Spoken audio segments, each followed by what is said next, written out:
오늘 고린도후서 10장입니다. 오늘 10장의 내용은 사도 바울의 사도권 또는 영적인 권위에 대해서 이제 변호하는 내용인데요. 앞에서도 우리 나왔고 고린도 전서에서도 이제 그 내용이 나왔었죠. 노골적으로 이야기하진 않지만 오늘 이 10장을 가만히 이렇게 읽어보면 이 바울의 사도권에 대해서 시시비비를 이야기하는 것 때문에 바울이 참 마음고생을 많이 했구나 하는 것을 우리가 알 수가 있습니다. 사실 이 부분에 대해서 가장 가슴이 아픈 건 바울이죠. 그냥 바울이 무려 1년 6개월 동안 이 고린도에 머물면서 눈물로 또 기도로 개척한 교회, 또 섬긴 교회가 바로 이 고린도 교회인데 어느 교회보다 사랑과 관심을 많이 쏟았던 그런 교회입니다. 무엇보다 자신이 전도해서 그들이 이제 교회 나오고 예수님 믿고 영적인 아들이라고 이렇게 표현을 했는데, 근데 그런 교회가 그 거짓 교사들에게 현혹이 되어가지고 과연 바울이 진짜 사도냐 아니냐 뭐 이런 얘기까지 나왔죠. 오늘 10절에도 보면 그런 말이 있어요. 바울이 말이 시원치 않다 이런 말이 나옵니다. 그래서 자기가 직접 와서 말 안 하고 편지 보냈다 막 이런 얘기까지 하는 거예요. 그러면 바울의 입장에서는 참 서운하죠. 근데 오늘 이 바울이 기분이 나쁘거나 또 마음이 상하거나 자존심이 상하거나 그래서 지금 변호하는 것이 아니라 결국은 이제 복음이 왜곡되고 진리가 왜곡되는 것 때문에 걱정을 하죠. 그러면서 오늘 바울이 이렇게 시작을 합니다. 1절 한번 볼까요? 너희를 대면하면 유순하고 떠나 있으면 너희에 대하여 담대한 나 바울은 이제 그리스도의 온유와宽容으로 친히 너희를 권하고 그랬어요. 내가 떠나 있으면은 담대한데 너희들을 만나면 나는 유순하다 그랬어요. 이게 무슨 말일까요? 멀리 떠나서 복음을 전하고 또 뭐 계속 이동하면서 교회를 세우고 그랬잖아요. 그때는 막 담대한데 이 고린도 교회 성도들을 보면 자신도 모르게 유순해진다는 거예요. 근데 그것을 뭐라고 표현했냐면 그 1절 다시 보면 그리스도의 온유와 관용으로 친히 너희를 권하고 그랬습니다. 바로 주님의 그 온유와 관용으로 그들을 대했기 때문이라는 거예요. 그러니까 세상적인 힘이나 권력으로 대하지 아니하고 온유와 관용으로 대했다는 겁니다. 그렇죠. 자기가 개척한 교회이고 누구보다 사랑과 기도로 그렇게 훈련시키고 교육하고 같이 했던 그 사람들이 마치 바울을 배신하는 것 같잖아요. 그런데 바울은 그것을 온유와 관용으로 대했다는 거예요. 왜냐하면 자신도 이전에 그 다메섹에서 그 예수님 만날 때 원래는 교회를 핍박했던 자였는데 사실 주님은 이 바울을 오랫동안 기다려 주신 거죠. 그리고는 그를 이방인의 사도로 그를 하나님께서 품어주시고 사용해 주셨어요. 그게 바로 그리스도의 온유와 관용이었습니다. 그가 뼈저리게 그것을 경험했던 사람이기 때문에 이 고린도 교회를 향한 그 주님의 사랑을 보이는 것이죠. 근데 이것이 진정 우리 여러분 성도들의 모습인 줄로 믿습니다. 우리도 때때로 그럴 때가 있잖아요. 억울한 일을 당할 때가 있어요. 뭐 세상에 대하여 또 다른 사람들에 대해서 아니면 내가 최선을 다했는데 나는 선하게 했는데 뭐 결과가 안 좋다든지 내가 생각한 결과가 아닐 때 어때요? 참 서운하잖아요. 힘들고. 그럴 때 우리는 어떻게 해야 될까? 바로 그리스도의 온유와 관용을 생각해야 된다. 네가 어떻게 그럴 수 있냐? 아니 어떻게 하나님 이럴 수 있습니까? 이게 아니라 그리스도의 온유와 관용을 생각하라는 거죠. 결국 그 그리스도의 온유와 관용은 그 뿌리는 뭐냐? 다시 십자가죠. 십자가. 예수님이 그 십자가에서 마지막까지 다 참으시고 다 품어주시고 결국 자신의 목숨을 내어주시면서 죄의 문제를 해결해 주셨던 것처럼 우리는 늘 그 주님의 십자가 그 온유와 관용을 여러분 기억해야 할 줄로 믿습니다.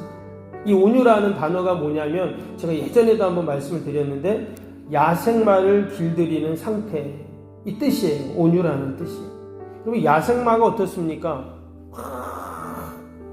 그 들판을 질주하는 그 야생마 있잖아요. 근데 그 야생마를 조련사가 탁 단련을 시키잖아요. 그래서 길들여진 말이 되는데 마치 온유가 그런 뜻이라는 거예요. 그러니까 이 말이 원래 야생마예요. 그런데 그 조련사에 의해서 그 조련사가 다 그 말을 잘 길들여진 말로 이렇게 조련하잖아요. 온유가 그런 거라는 거예요. 여러분, 예수님이 십자가에서 12영이나 더 되는 그 하늘의 천군 천사를 동원해서 모든 원수들을 다 무찌를 수 있는 분이셨지만 거기에 그런 권세와 능력을 사용하지 않으셨어요. 오로지 참고 오로지 다 예수님이 다 담당하셨죠. 그게 바로 온유다라는 거죠. 근데 지금 바울이 바로 그런 모습으로 이 고린도 교회 성도들을 어떻게 해요? 끝까지 바라보고 기도하고 섬기는 그 모습을 우리가 알 수가 있습니다. 사람들이 그랬다는 거예요. 아이고, 바울은 말이 현찮아서 오지도 않고 이렇게 편지 보내는 거야. 이런 말을 한다는 거예요. 참 이 환장할 노릇이죠. 여러분, 우리가 아는 것처럼 바울은 어떤 사람입니까? 바울은 당시 최고의 학문을 가졌던 그런 엘리트 중에 엘리트거든요. 그도 로마 시민권도 가진 사람이고. 그럼에도 불구하고 바울이 그들을 똑같이 대하지 않고 끝까지 온유와 관용으로 그들을 대했다는 거예요. 성경에 보면 온유의 사람이 한 명이 있습니다. 누구죠? 모세. 그 민수기 12장에 보면 이 사람 모세는 온유함에 지면의 모든 사람보다 어떻게 해요? 더하더라 그랬어요. 말이 그렇지 여러분, 200만 명을 이끄는 지도자라는 게 어때요? 쉬운 일이 아니죠. 그 광야를 데리고 갈 때 뭐 별별 일이 다 있습니다. 그런데 결국은 가나안 땅까지 모세가 이끌어 가요. 그래서 그의 모습을 온유했다 그랬어요. 이 온유하다는 것은 착하다 또는 뭐 마음씨가 뭐 좋다, 유순하다, 사실 이런 얘기가 아니에요. 철저하게 하나님을 의지하고 하나님을 신뢰하고 또 절대 헌신하고, 이게 바로 진정한 온유죠. 때문에 모세도 그렇고 바울도 그렇고 또 예수님도 그 모든 힘과 능력이 과연 어디서 오는가? 나에게서 나오는 것이 아니라 결국 하나님이 주시는 힘이에요. 오늘 4절에도 보면 뭐라 했냐면, 4절 볼까요?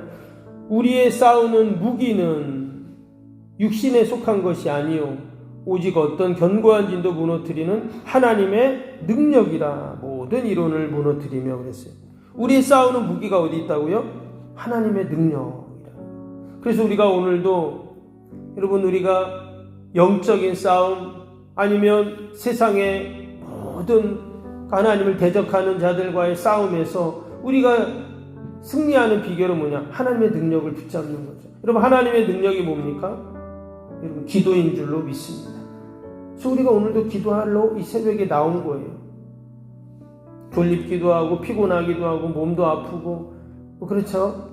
그러나 우리가 오직 하나님의 능력이 여기에 있기에 우리가 또 이 새벽에도 함께 기도하는 줄로 믿습니다. 여기 보면 어떠한 견고한 진도 무너뜨린다 그랬어요. 고대 사회의 전쟁은 어떻습니까? 그 견고한 진을 무너뜨리는 거죠. 그래서 성을 함락하면 승리하고 또 그 성을 탈환하면 승리하는 게 이제 고대 사회의 전쟁인데, 견고한 진, 견고한 성이 있어요. 과연 그 견고한 성과 견고한 진을 어떻게 탈환할 수 있을까요? 인간의 힘이 아니라 오늘 말씀처럼 하나님의 능력, 그러니까 우리가 하나님을 의지하고 신뢰할 때 하나님이 주시는 그 능력으로 우리가 감당할 수 있다라는 겁니다. 근데 오늘 그 능력이 뭐냐? 바로 그리스도의 온유와 관용이다라는 거예요. 바울은 그것을 선택했어요. 그리스도의 온유와 관용으로 이 모든 문제들을 해결하자. 오늘도 우리의 인생에 풀어야 할 많은 문제들이 있습니다. 과연 내가 이 어려운 문제들을 어떻게 풀을 수 있을까? 세상적인 방법으로 똑같이 하는 것이 아니라 우리가 그 주님의 온유를 생각하고 관용을 생각할 때 넉넉히 감당할 줄로 믿습니다. 오늘 5절 후반절에도 그러니까 이런 말씀이 있죠. 5절 보시면 하나님 아는 것을 대적하여 높아진 것을 다 무너뜨리고 모든 생각을 사로잡아 그리스도에게 복종하게 하니. 하나님을 대적하는 모든 세력들이 있는데 어떻게 한다고요? 그리스도에게 복종할 때 이 모든 것들을 우리가 무너뜨릴 수 있다고 했어요. 그래서 우리가 오늘도 다른 것이 아니라 오직 주님의 그 십자가의 온유와 관용을 우리가 생각하고 우리가 의지하고 나아갈 때 오늘도 우리가 승리하는 그런 은혜와 복이 분명히 있을 줄로 믿습니다. 어떠한 견고한 진이 있어도 내 힘으로가 아니라 하나님의 능력으로 그 온유와 관용으로 우리가 오늘도 넉넉히 승리하는 복된 하루가 될 줄로 믿습니다. 오늘도 오늘 말씀 생각하면서 화요일 기도 함께 기도하도록 하겠습니다. 화요일 기도입니다. 시공과 관련한 모든 인허가 절차가 순조롭게 진행되게 하옵소서. 아멘. 건축위원과 설계 및 시공사 간의 원활한 소통이 이루어지게 하옵소서. 아멘. 공사기간 동안 날씨와 모든 환경을 주장하셔서 공정에 차질이 없게 하옵소서. 아멘. 지역 주민들에게 불편함을 끼치지 않는 안전한 공법으로 건축되게 하옵소서. 아멘. 착공부터 완공에 이르기까지 지역사회와 긴밀한 우호관계를 유지하게 하옵소서. 아멘. 건축사와 건설사, 시공사를 붙드시고 조심을 잃지 않고 잘 감당하게 하옵소서. 아멘. 공사기간 동안 안전사고나 불미스러운 일이 한 건도 발생하지 않게 하옵소서. 아멘. 성실하고 책임감 있는 감리로 건축의 시작과 끝이 완벽하게 진행되게 하옵소서. 아멘. 자재 품질 검수가 철저히 이루어지고 공사 일정이 지체되지 않게 하옵소서. 아멘. 최적의 공사기간과 공사비 절감을 위한 세밀한 업무가 이루어지게 하옵소서. 아멘. 꼼꼼한 업무로 불필요한 비용 발생을 원천적으로 차단하게 하옵소서. 아멘. 건축에 필요한 모든 재정이 시기적절하게 잘 채워지게 하옵소서. 아멘. 이 땅에 이르기까지 모든 성도 건축 과정의 재정의 집행이 어려움 없게 하옵소서. 아멘. 헌금을 약정하고 드리는 성도들에게 복을 주셔서 간증이 넘치게 하옵소서. 아멘. 건축으로 인한 교회 사역이 위축되지 않도록 풍성한 재정으로 채워 주옵소서. 아멘. 예수님의 이름으로 기도합니다. 아멘. 사랑과 은혜가 충만하신 하나님 아버지, 오늘도 우리가 붙잡을 것은 오직 주님의 온유와 관용인 줄로 믿습니다. 세상의 힘과 능력이 아니라 오직 하나님의 능력, 그 온유함으로 우리 인생의 모든 문제들, 그 견고한 진을 무너뜨리는 능력이 있게 하여 주옵소서.